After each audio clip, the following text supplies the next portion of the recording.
Robert watched his retirement account drop by 41% between September and November of 2008 and did not sell a single share. His coworker Brian, 12 years younger, watched his smaller portfolio drop by a similar percentage and moved everything to cash by October. Robert did not think he was being brave. He did not think he was being smart. He just did not feel the urgency that Brian felt. He had seen this before, not this exact crash, but this feeling. The specific texture of watching a number fall and not knowing where the floor was. He had felt it before and he knew something about it that Brian did not know yet. It had a floor. It always had a floor. And everything you sold on the way down you had to buy back on the way up at a higher price. Brian thought Robert was in denial. Robert thought Brian was reacting to something he did not have the experience to put in context. They were both partially right, and what separated them was not intelligence or financial sophistication. It was 12 years of accumulated psychological scar tissue that had quietly become an advantage. To understand why Gen X responded to the 2008 crash the way they did, you have to understand what 2008 was for them chronologically. It was not their first crisis. It was not even their second.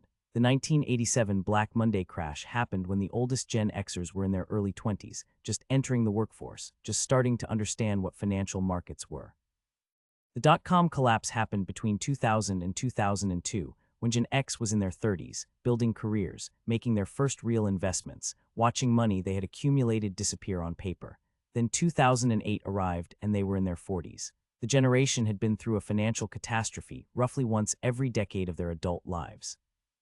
Boomers had lived through crashes too, but their formative financial years happened during a long period of expansion. The psychological baseline they built was one of growth with occasional interruption. Gen X built their baseline on interruption with occasional growth. That difference sounds philosophical. It is actually neurological. Research in behavioral economics shows that loss aversion, the tendency to feel the pain of losing more acutely than the pleasure of gaining, is calibrated by experience. People who have never experienced a severe market drop feel a 30% portfolio loss as potentially permanent.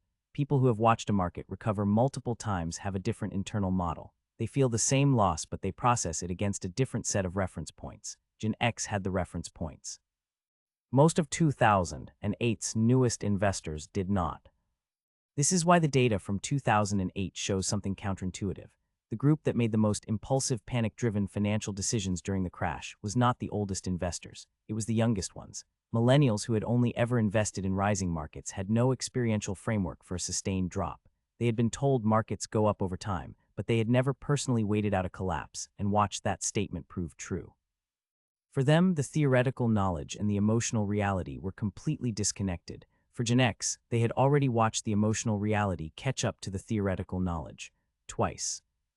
Robert did not sell because he already knew what selling felt like. In 2000, he had sold a technology fund at the wrong time, locked in a loss, and then watched the same sector partially recover over the following years while he was no longer in it.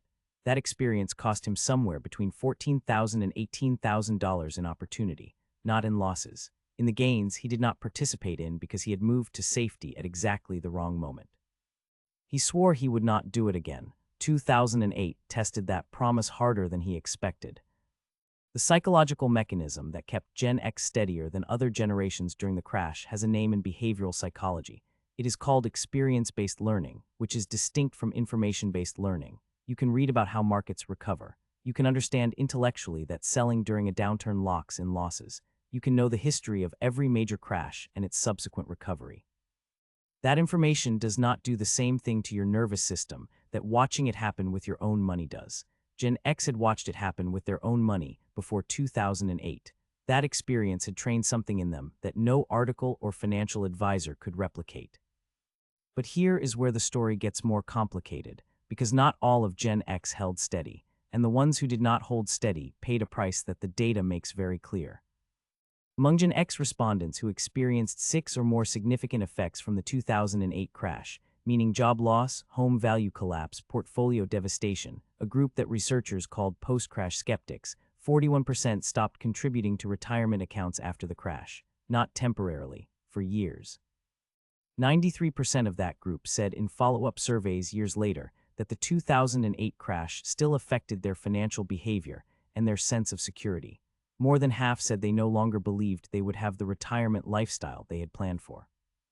The generation that was praised for not panicking in the moment contained a significant subgroup that did a slower, quieter version of panic over the following years.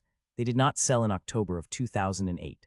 They stopped contributing in 2009, 2010, 2011 as the recovery began, and they missed the gains that compounded during one of the longest bull markets in history.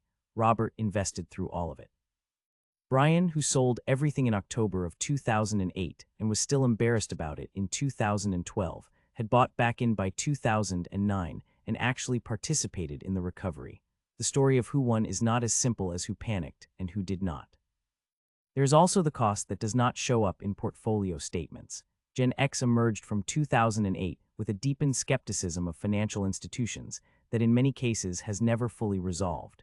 58% of Gen Xers reported in surveys after the crash that it had fundamentally changed how they thought about risk and investment.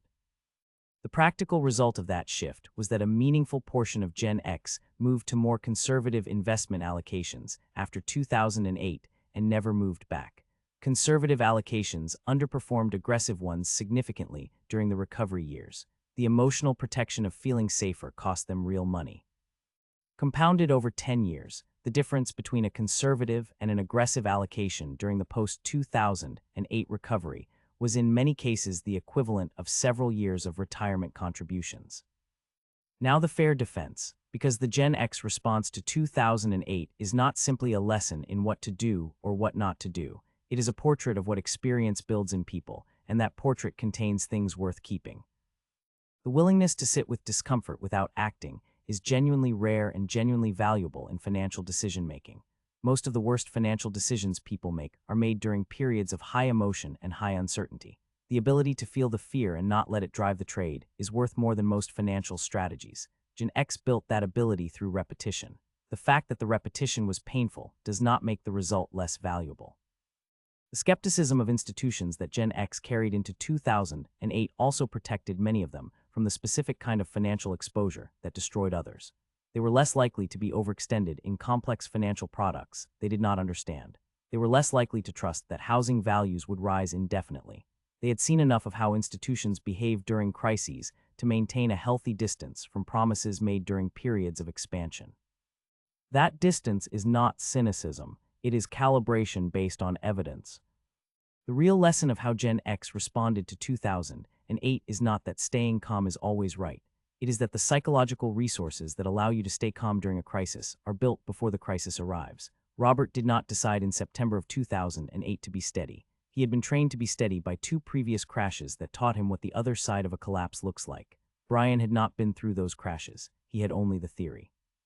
When the theory was tested against the reality of watching his account balance fall every day for 8 weeks, the theory lost. The question worth asking is not how Gen X responded to 2008.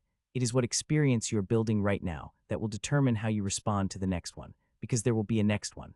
There always is. And whether you hold or sell will depend far less on what you know intellectually and far more on what your nervous system has already learned to live through.